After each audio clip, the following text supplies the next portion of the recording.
Step into Value Zone. Value Zone. Hypermart. Patanjali.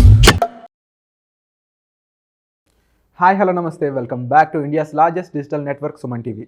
ఈరోజు మనతో ఉన్నారు ఫైనాన్షియల్ కోచ్ అలాగే హెల్త్ ఇన్సూరెన్స్ ఎక్స్పర్ట్ అయిన వెంకట్ గారు. సార్తో మాట్లాడతాం. Hi sir. హాయ్ అండి. సార్, హెల్త్ ఇన్సూరెన్స్ మీద మన ఆడియన్స్కి చాలా డౌట్స్ ఉన్నాయి. ఓకే. అందులో చాలామంది ఉన్నారు. ఫస్ట్ పర్సన్ తీసుకుంటే అసలు హెల్త్ ఇన్సూరెన్స్ అనేది ఎందుకు, ఓకే. రెండో పర్సన్ తీసుకుంటే అసలు ఇది ఇన్వెస్ట్మెంట్లోకి ఎలా వస్తుంది, ఓకే. మూడో పర్సన్ తీసుకుంటే సరే హెల్త్ ఇన్సూరెన్స్ చేసాం అనుకుందాం, అది మనకి ఎన్ని రకాల బెనిఫిట్స్ ఇస్తుంది. ఓకే. సో ఈ మూడు డౌట్స్ని మీరు ఈరోజు క్లారిఫై చేయాలన్నమాట. యా, డెఫినెట్గానండి. చాలా మంచి టాపిక్ సెలెక్ట్ చేసుకున్నారు విరాట్ గారు మీరు. సో అయితే అసలు హెల్త్ ఇన్సూరెన్స్ ఎందుకు అని అంటే, ఒకప్పుడు పూర్వకాలంలో జాయింట్ ఫ్యామిలీస్ ఉండేటివి. ఏదైనా ఆ జాయింట్ ఫ్యామిలీస్లో సుమారు 10-15 మంది అట్లా ఉండేవారు. ఎవరికైనా సరే అనారోగ్యం పాలై హాస్పిటల్లో అడ్మిట్ అయినప్పుడు ఏ ఫండో ఫలమో తీసుకొచ్చి ఇచ్చేవాళ్ళు. బంధువులు కూడా చాలా ఆత్మీయతతోటి పలకరించేవాళ్ళు. అవసరమైతే ఫైనాన్షియల్ సపోర్ట్ కూడా ఇచ్చేవాళ్ళు. బట్ ఇప్పుడు అది తక్కువైపోయింది. సో అలాంటి ఫైనాన్షియల్ సపోర్టు, అలాంటి మోరల్ సపోర్ట్ ఇవ్వటానికి మనకు హెల్త్ ఇన్సూరెన్స్ కంపెనీస్ ఇవి ఆ బాధ్యత తీసుకున్నాయన్నమాట.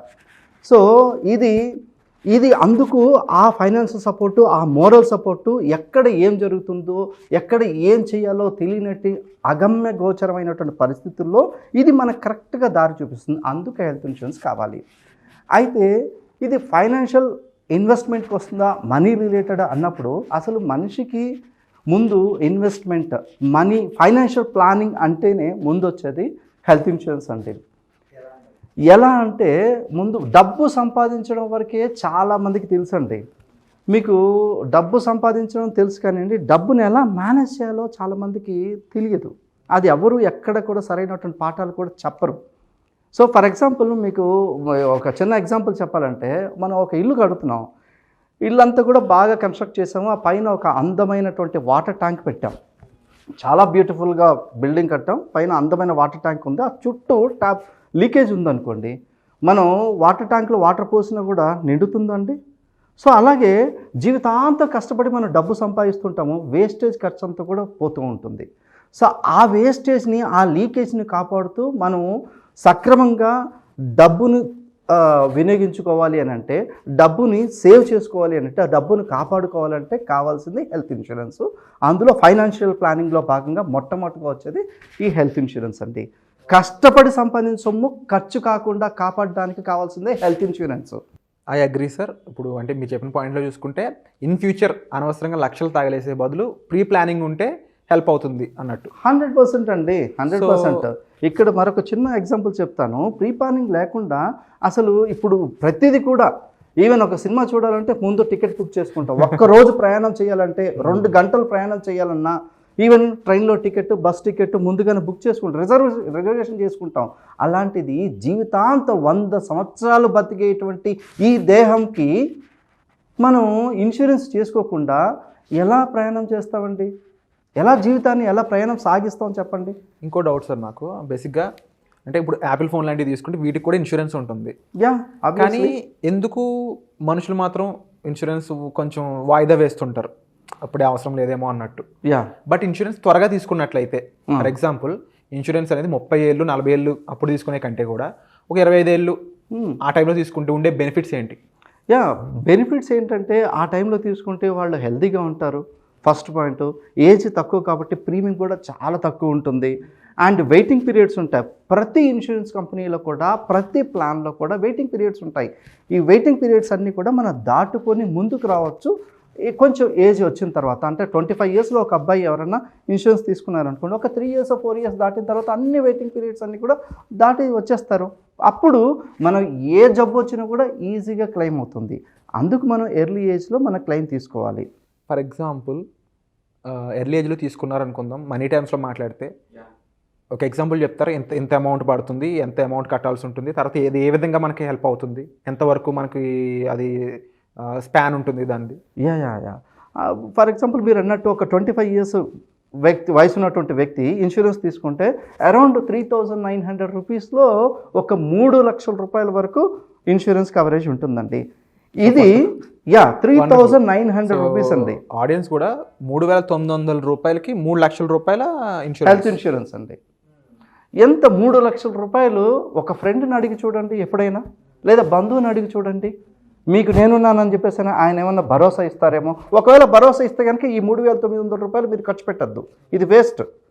సో కాబట్టి అలా మీకు ఎవరైనా సరే అత్యవసర సమయంలో మీకు ఎవరైనా భరోసా ఇవ్వకపోతే 3,900 రూపాయలు సంవత్సరానికి ఖర్చు పెట్టమంటున్నాను నేను. ఖర్చు పెడితే అది వాళ్ళకు లైఫ్ లాంగ్ మీకు తోడు ఉంటుంది. అంటే 100 సంవత్సరాలు, ఆ మనిషి 25 సంవత్సరాలు ఉన్నటువంటి వ్యక్తి ఆ 100 ఇయర్స్ వచ్చేంత వరకు ఈ ప్లాన్ని మనం కంటిన్యూ చేయడానికి ఉపయోగపడుతుంది. Wonderful sir. అండ్ అలాగే health insurance for example parents విషయానికి వచ్చినట్లయితే ఏ విధమైన తెలుసుకోవాల్సిన విషయాలు ఉంటూ ఉంటాయి. అదని కాకపోయినా బేసిక్గా హెల్త్ ఇన్సూరెన్స్ సంబంధించి చాలామంది తడబడుతూ ఉంటారు. ఇది అసలు మొత్తానికి కొంతమంది నాకు తెలిసినంత వరకు డౌట్స్ చెప్పరు. ఇంకొకటి వాళ్ళ హెల్త్ ఏమైనా ప్రాబ్లమ్స్ ఉన్నా అవి కూడా చెప్పరు. ఓకే, ఇవి ఎటువంటి విధంగా ఎఫెక్ట్ చేస్తాయి సార్? ముందు అసలు హెల్త్ ఇన్సూరెన్స్ పేరులోనూ ఉంది. హెల్త్ ఇన్ఫర్మేషన్ అంటే హెల్త్కి సంబంధించిన, మన హెల్త్కి సంబంధించినటువంటి విషయాలన్నీ కూడా పూర్తిగా చెప్పాలి.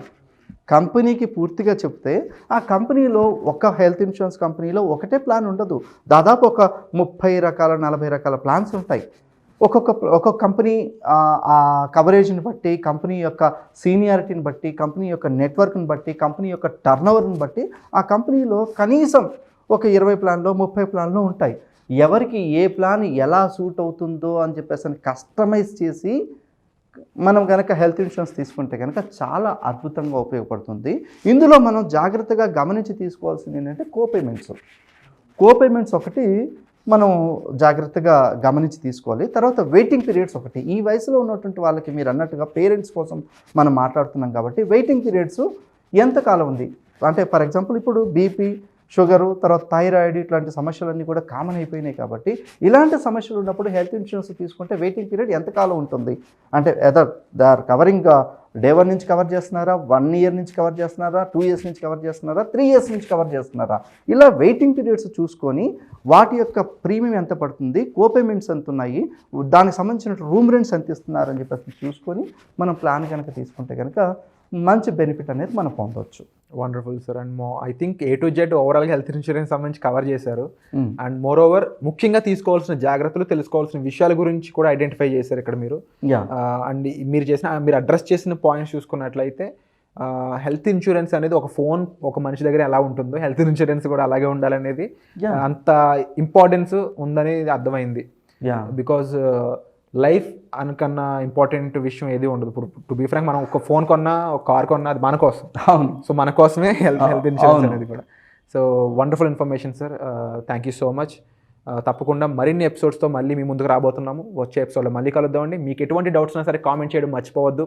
మరీ ముఖ్యంగా ఇన్సూరెన్స్ సంబంధించి మరిన్ని డౌట్స్ ఏమైనా ఉంటే మీరు సార్ కాల్ చేసి తెలుసుకోవచ్చు. అలాగే ఈ వీడియో నచ్చితే లైక్ చేయండి, షేర్ చేయండి, సబ్స్క్రైబ్ చేసుకోండి. వచ్చే ఎపిసోడ్ మళ్ళీ కలుద్దాం. Thank you so much sir. Thank you అండి.